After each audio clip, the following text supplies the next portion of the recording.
Hello students, BA first year economics paper second में हमारा topic चल रहा था causes of poverty in India. आज हम उसके आगे का फर्स्ट पॉइंट हो गया था, सेकंड पॉइंट कराएंगे सोशल कॉजेज़ यानी कि सामाजिक कारण। भारत में अनेक ऐसी सामाजिक रूढ़ियों और परिस्थितियों उपस्थित हैं जिनके कारण विकास कार्यों में बाधा उत्पन्न हो जाती है। जैसे नंबर 1 है, लोग जातिवाद, धर्मवाद और पुरानी परंपरागत रूढ़ियों में इतने बंधे हैं कि वे नई परिस्थितियों को नहीं अपनाना चाहते, इसलिए उनमें गतिशीलता का अभाव है, जिससे कई प्रकार के उद्योगों के विकास में बाधा उत्पन्न होती है। नंबर 2, भारत में जनसाधारण का भाग्यवादी दृष्टिकोण है जो कि देश के आर्थिक प्रगति पर प्रतिकूल प्रभाव डालता है। नंबर 3 है, भारत में संतोष परम सुखम की भावना के कारण गरीबी विस्तृत हुई और जहां संतोष की बात चलाई जाए वहां आर्थिक विकास कहां। नंबर 4, अहिंसा के अधिक मात्रा में प्रचलन के कारण एक ओर तो मछली मांस आदि उद्योगों का विकास नहीं हो सका और दूसरी ओर कीड़े मकोड़े, चूहे, बंदर आदि से होने वाली हानियों को रोकने की व्यवस्था नहीं की जा सकी।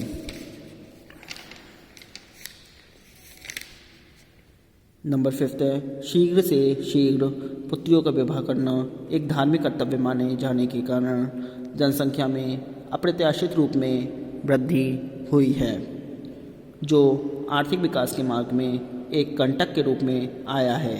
जाति प्रथाओं के चक्र में जन्म मृत्यु दर एवं विवाह में बड़ी मात्रा में मौद्रिक व्यय करना पड़ता है, जिससे लोग ऋण भर से ग्रसित हो जाते हैं। इसके फलस्वरूप बचत, विनियोग एवं आर्थिक विकास पर अत्यंत हानिकारक प्रभाव पड़ता है।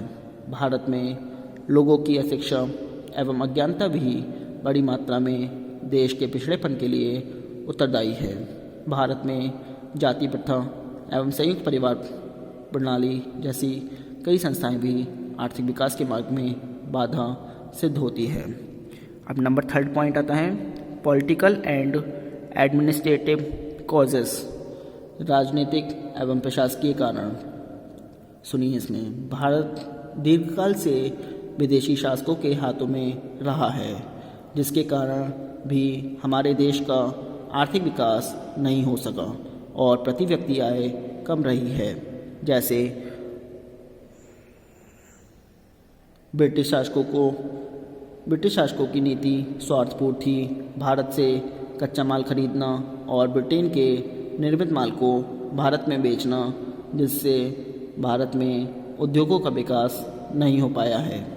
आर्थिक विकास में राजनीतिक स्थिरता का भी बहुत महत्व है, क्योंकि शासन सत्ता में स्थिरता रहने से विकास के लंबे अरसे में चलने वाली योजनाएं कार्यान्वित की जा सकती हैं। परंतु भारत में गरीबी व अशिक्षा के कारण लोग राजनीतिक अधिकारों के बारे में अधिक सजग नहीं रहे और जनता का विभिन्न राजनीतिक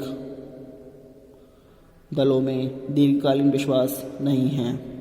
इसलिए शासन सत्ता में परिवर्तन की संभावनाएं बनी रहती हैं, जो कि आर्थिक विकास में बाधक है और निम्न राष्ट्रीय आय के लिए उत्तरदायी है। संक्षेप में, भ्रष्टाचार के कारण आर्थिक योजनाओं, समाज कल्याण कार्यक्रम, गरीबी उन्मूलन कार्यक्रमों आदि का लाभ निर्धन लोगों तक ही पहुँच ही नहीं पाता। इन कार्यक्रमों व योजनाओं का धन भ्रष्ट अधिकारी ही खा लेते हैं। इसके अलावा सरकारी नियुक्तियों के समय भी इन्हीं व्यक्तियों को नौकरी दी जाती है जो बड़े सरकारी अधिकारियों को रिश्वत देते हैं। ऐसे में गरीब व्यक्ति रिश्वत देने में असमर्थता के कारण सरकारी नौकरियां पा नहीं सकते और वे गरीब ही रहते हैं। अगला टॉपिक है हमारा special programmes of poverty alleviation, मतलब है गरीबी निवारण व रोजगार सृजन के विशिष्ट कार्यक्रम, यानी कि स्पेशल प्रोग्राम ऑफ हो गया। भारत में गरीबी उन्मूलन के कई विशिष्ट कार्यक्रम एवं योजनाएं प्रारंभ की गई हैं, उनमें निम्नलिखित उल्लेखनीय हैं। नंबर 1 है स्वर्ण जयंती ग्राम स्वरोजगार योजना, ब्रैकेट में बोलते हैं इसको SJGSY, शॉर्ट में बोलते हैं, मतलब स्वर्ण जयंती ग्राम स्वरोजगार योजना। सुनिए, गरीबी उन्मूलन एवं रोजगार सृजन की पूर्व में चल रही निम्नलिखित योजनाओं को 31 मार्च 1999 को समाप्त घोषित करके अप्रैल 1999 से स्वर्ण जयंती ग्राम स्वरोजगार योजना लागू की गई है और पूर्व की सभी योजनाओं का इस योजना में विलय कर दिया गया है। एकीकृत ग्रामीण विकास योजना IRDP, टाइसेम, TRY, SEM, ग्रामीण महिला एवं बालोत्थान योजना, द्वाकारा 10 लाख नलकूप योजना। अब इसके उद्देश्य हैं, सुनिए, इस योजना के प्रमुख उद्देश्य निम्नलिखित हैं। गरीबी उन्मूलन के लिए संकेंद्रित प्रयास, सामूहिक ऋणों के लाभों का पूंजीकरण, कार्यक्रमों की बहुलता संबंधी समस्याओं को दूर करना। नंबर 2 आता है वेज एम्प्लॉयमेंट प्रोग्राम, यानी कि मजदूरी रोजगार कार्यक्रम। मजदूरी रोजगार कार्यक्रम निर्धनता उन्मूलन रणनीति के महत्वपूर्ण घटक हैं, जो न केवल कृषि कार्य में कमी के मौसम के दौरान बल्कि बाढ़, सूखा और अन्य प्राकृतिक आपदाओं के समय भी रोजगार प्रदान करते हैं। इनमें ग्रामीण अवसंरचना का सृजन किया जाता है, जो आर्थिक गतिविधियों को संबल प्रदान करती है। 1970 में खाद्यान्नों में आत्मनिर्भरता प्राप्त करने के बाद ही इन मजदूरी रोजगार कार्यक्रमों पर जोर दिया जाता था। राष्ट्रीय ग्रामीण रोजगार कार्यक्रम NERP और ग्रामीण भूमिहीन रोजगार गारंटी कार्यक्रम का अप्रैल 1989 में जवाहर रोजगार योजना में विलय कर दिया गया था। अप्रैल 1999 से जवाहर रोजगार योजना का नवीनीकरण करके उसे जवाहर ग्राम समृद्धि योजना बना दिया गया था। 2 अक्टूबर 1993 को रोजगार आश्वासन योजना भी शुरू की गई थी, जिसका विलय भी संपूर्ण ग्रामीण रोजगार योजना में कर दिया गया है। नंबर 3